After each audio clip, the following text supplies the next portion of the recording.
सचिन पायलट का नरेश मीणा मामले में बड़ा बयान सामने आया है। सचिन पायलट ने कहा है कि अगर प्रशासन सही समय पर सही कार्रवाई करता तो शायद आज नरेश मीणा जेल के अंदर ही नहीं होते। उसके अलावा सरकार के कैबिनेट मंत्री किरोड़ीलाल मीणा ने सबसे पहले न्यायिक जांच की मांग की, लेकिन आज तक इस मामले में सरकार ने न्यायिक जांच नहीं करवाई है। उसके अलावा सचिन पायलट ने यह भी कहा कि इस केस से लोगों की भावनाएं जुड़ी हैं।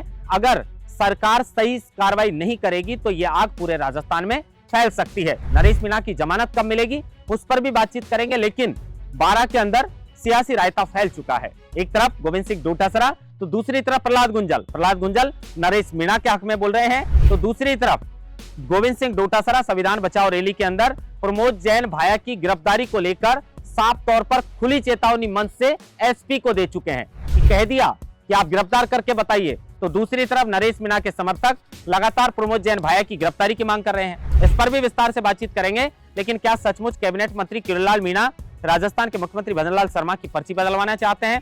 गोविंद सिंह डोटासरा ने कहा है कि कैबिनेट मंत्री किरोड़ीलाल मीणा खुद की और राजस्थान के मुख्यमंत्री भजनलाल शर्मा की पर्ची बदलवाना चाहते हैं। हाल ही में 2 दिन से लगातार अशोक गहलोत के भी बड़े बयान सामने आ रहे हैं। एक तरफ उन्होंने गृह मंत्री अमित शाह, धर्मेंद्र प्रधान और गजेंद्र सिंह शेखावत पर आरोप लगाए हैं कि इन्होंने राजस्थान की कांग्रेस सरकार को गिराने के लिए षड्यंत्र रचा था।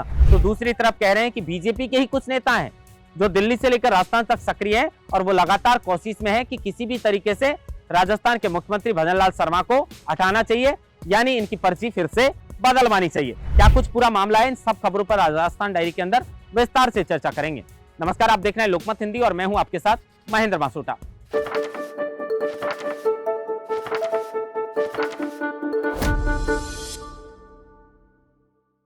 खबर की शुरुआत सबसे पहले सचिन पायलट के हाल ही में जो ताजा बयान आया है उसको लेकर करते हैं। सचिन पायलट समय समय पर समरावता गांव के अंदर जो ये उपद्रव फैला था, हिंसा हुई थी और आगजनी हुई थी, उसको लेकर बयान देते आए और सरकार से न्यायिक जांच की मांग भी की है, लेकिन उसके बावजूद भी सरकार ने आज तक इस मामले में न्यायिक जांच नहीं करवाई है। सचिन पायलट ने कहा है कि अगर प्रशासन सही समय पर सही कार्रवाई करता तो शायद आज नरेश मीणा जेल के अंदर ही बंद नहीं होते।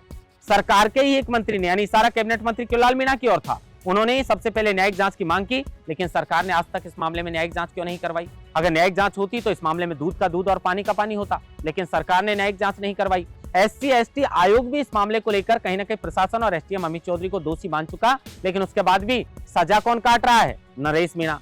लोगों का क्या कसूर था? समरावता गांव के लोगों का क्या कसूर था? प्रशासन जबरन उनके घरों में घुसता है, उनके सामान के साथ तोड़फीड़ करता है, आगजनी करता है, उनके साथ मारपीट भी करता है और उन्हीं लोगों को दोषी बना दिया जाता है। तो कहीं ना कहीं इस मामले में अगर न्यायिक जांच होती तो दूध का दूध और पानी का पानी हो सकता था, क्योंकि SC/ST आयोग ने जो रिपोर्ट सौंपी थी उसमें कहीं ना कहीं इसमें प्रशासन को भी दोषी माना गया है। लेकिन अब इसमें क्या कुछ होगा? सरकार क्या न्यायिक जांच करवाएगी? सरकार क्या इसकी मंशा रखती है? वो बात अलग है। पायलट ने यह सवाल उठाया, लेकिन उसके अलावा नरेश मीणा को जमानत कब मिलेगी? अब नरेश मीणा की जमानत मामले को लेकर एक मामले में उन्हें जमानत मिल चुकी है, उनके ऊपर 2 मुकदमे थे। एक SDM अमित चौधरी को थप्पड़ मारने का था, दूसरा समरावता के अंदर जो आगजनी, हिंसा और जो उपद्रव फैला था उसका मामला था। दोनों अलग अलग मामलों को लेकर 166/24 और 167/24 यानी 2 FIR नगर फोर्ट थाने के अंदर दर्ज होती हैं। SDM अमित चौधरी के थप्पड़ मारने के मामले में 166/24 जो FIR थी उसमें नरेश मीणा को जमानत मिल चुकी है, लेकिन जो आगजनी और हिंसा उपद्रव वहां पर हुआ था उसको लेकर 167/24 वाले मामले में चार्ज बहस पूरी हो चुकी थी, चार्ज फ्रेम होना था, लेकिन विशिष्ट न्यायाधीश छुट्टी पे थे और छुट्टी के चलते इस मामले में चार्ज फ्रेम नहीं हो पाया। अब अगली तारीख 30 जून की मिली है, तो उम्मीद है कि 30 जून को इस मामले में कुछ सुनवाई हो जाए, क्योंकि नरेश मीणा जब भी यहाँ पर जो है वो कोर्ट में पेश होने के लिए आते हैं उस समय अलग अलग बयान देकर जाते हैं। कभी वो कहते हैं कि CM ने अपना वादा नहीं निभाया, तो कभी वो कहते हैं कि राजस्थान, माफ कीजिए, जो न्यायालय है उसकी आंखों से पट्टी इसलिए हटाई गई ताकि वो जाति और धर्म को देखकर न्याय दे सके, यानी कहीं ना कहीं न्यायपालिका पर भी सवाल खड़े किए हैं। मुख्यमंत्री जी से कौन सा वादा किया था? मुख्यमंत्री जी के वादे की बात तो प्रहलाद गुंजल भी कर चुके हैं, क्योंकि उनके पिताजी से वादा किया था, लेकिन वादा उन्होंने नहीं निभाया है। अब सवाल यह है कि नरेश मीणा को जमानत कब मिल सकती है? 30 जून की एक अगली तारीख है, इसमें चार्ज फ्रेम होना है, लेकिन दूसरी तरफ जो न्यायालय है उससे कहीं ना कहीं उच्च न्यायालय से भी 2 बार झटका नरेश मीणा को मिल चुका है, क्योंकि 2 बार जमानत अर्जी यहां पर लगाई गई, लेकिन दोनों ही बार उनकी जमानत याचिका जो है उसको खारिज कर दिया गया। अब ऐसा लग रहा है कि अगर SC/ST कोर्ट से उन्हें जमानत नहीं मिलती है इस मामले में, तो फिर सर्वोच्च न्यायालय का दरवाजा भी जमानत के लिए खटखटाना पड़ सकता है। अब सवाल यह है कि क्या जेल से नरेश मीणा चुनाव लड़ेंगे? क्या जेल से वो विधायक बन सकते हैं? क्योंकि बारां जिले के अंदर बड़ा रायता फैल चुका है। बारां की अंता सीट, अंता वही सीट है जहां से कंवरलाल मीणा जो बीजेपी के विधायक थे उन्हें 3 साल की सजा सुनाई गई और उसके बाद उनकी सदस्यता रद्द कर दी। अब 6 महीने के अंदर चुनाव आयोग यहाँ पर उपचुनाव करवाएगा, कभी भी तारीखों का ऐलान हो सकता है। लेकिन 12 के अंदर प्रहलाद गुंजल और गोविंद सिंह डोटासरा एक मंच पर संविधान बचाओ रैली के अंदर आते हैं, जहां पर संविधान बचाओ रैली के अंदर गोविंद सिंह डोटासरा पुलिस एसपी को साफ चेतावनी देते हैं कि आप प्रमोद जैन भाया की गिरफ्तारी तो करके बताइए। यानी एसपी को खुले मन से चेतावनी दे देते हैं कि प्रमोद जैन भाया की गिरफ्तारी नहीं होनी चाहिए, किसी की हिम्मत ही नहीं है जो कर सके। अब भाई 19 मुकदमे दर्ज हैं, अगर गिरफ्तारी करनी होगी तो करेंगे। लेकिन गोविंद सिंह डोटासरा ने कहीं ना कहीं एसपी को चेतावनी दी है। तो दूसरी तरफ उसी मंच से कांग्रेस नेता प्रहलाद गुंजल कहते हैं कि नरेश मीणा को सरकार ने क्यों नहीं रिहा किया, उन्हें रिहा करना चाहिए, उनका मुकदमा वापस लेना चाहिए। और जब ये खेल चल रहा था संविधान बचाओ रैली पर मंच पे दोनों नेताओं के अलग अलग भाषण चल रहे थे, उसी वक्त नरेश मीणा के समर्थक और उनका बेटा बाहर रैली निकाल रहे थे, मांग कर रहे थे कि प्रमोद जैन भाया को गिरफ्तार करो और नरेश मीणा को रिहा करो।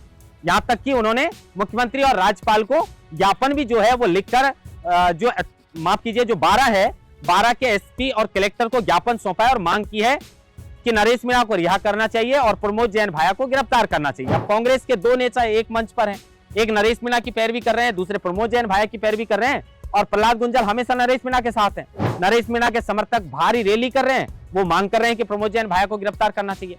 लेकिन सवाल यह है कि गिरफ्तार करना नहीं करना यह कानून का मामला है।